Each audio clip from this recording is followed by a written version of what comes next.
आप देख रहे हैं सोशल संदेश किड्स और आज की कहानी है भुक्खड़ चूहा। एक जंगल में बिल्लू नाम का चूहा रहता था। वहां बिल्लू के साथ उसका पूरा परिवार रहता था। उसकी एक बहन भी थी और भाई ने अपना अलग ही मिट्टी के नीचे अलग ही बसेरा बनाकर साथी चूहे के साथ रहता था। लेकिन बिल्लू की एक बुरी आदत थी। वह हर पल खाता ही रहता और खाना न मिलने पर वह बड़ा परेशान होकर एक जगह बैठ जाता है। किसी से बात नहीं करता था। ऐसे में वह एक दिन जब अपनी माँ के साथ जंगल घूमने गया तो वहां उसने अपनी माँ से खाना मांगा। माँ, माँ, बहुत भूख लगी है, खाना दो। अगर खाना नहीं मिला तो मैं यहाँ से आगे नहीं चलूंगा। बिल्लू बेटा, इतना खाना ठीक नहीं है।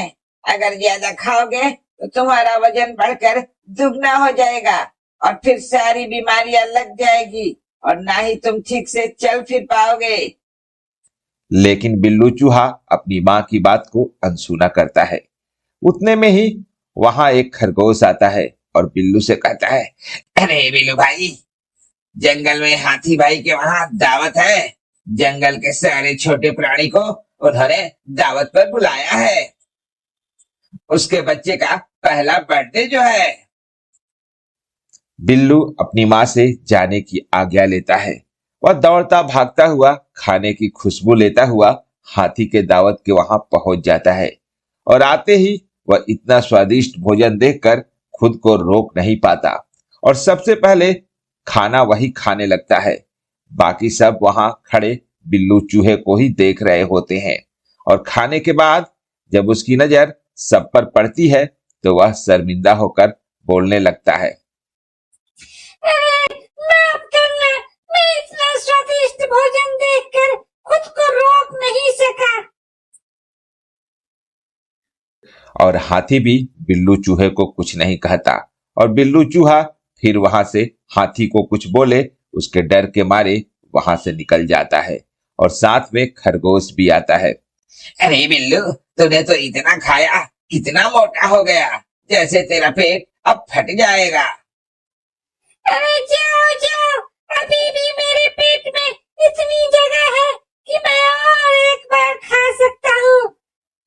अरे देखो, गन्ने की सुगंध आ रही है। चलो चलो, गन्ने खाने चलो।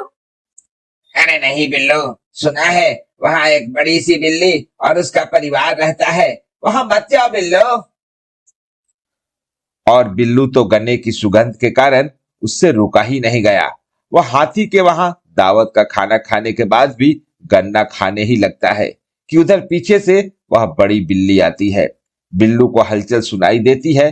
जब वह पीछे देखता है तो वह बिल्ली उसके तरफ ही आ रही थी और साथ में उसके दो बच्चे भी। ऐसे में बिल्लू आधा गन्ना छोड़ भागने लगा, लेकिन उसका वजन इतना हो गया था कि वह भाग ही नहीं पा रहा था। लेकिन किसी तरह थोड़े दूर ही आकर वह एक पेड़ के पीछे जाकर छिप गया और उसको आखिर एहसास हुआ कि उसके ज्यादा खाने की वजह से वह दौड़ ही नहीं पाया और फिर मन ही मन वह बोलने लगा। अरे बाप रे, सांस फूल रही है। मेरी माँ ने ठीक कहा था कि ज्यादा खाने से मैं मोटा हो जाऊंगा और भाग नहीं पाऊंगा। मैंने जरूरत से ज्यादा खाना खा लिया, जिसके कारण मैं आज बाल बाल बचा। मुझे अब ज्यादा खाने की आदत छोड़नी ही पड़ेगी। और फिर उस दिन के बाद से बिल्लू चूहा अपनी माँ की हर बात मानता और उसकी ज्यादा खाने की आदत भी उसे कम कर दी। तो बच्चों, आपको कैसी लगी बिल्ले चूहे की कहानी?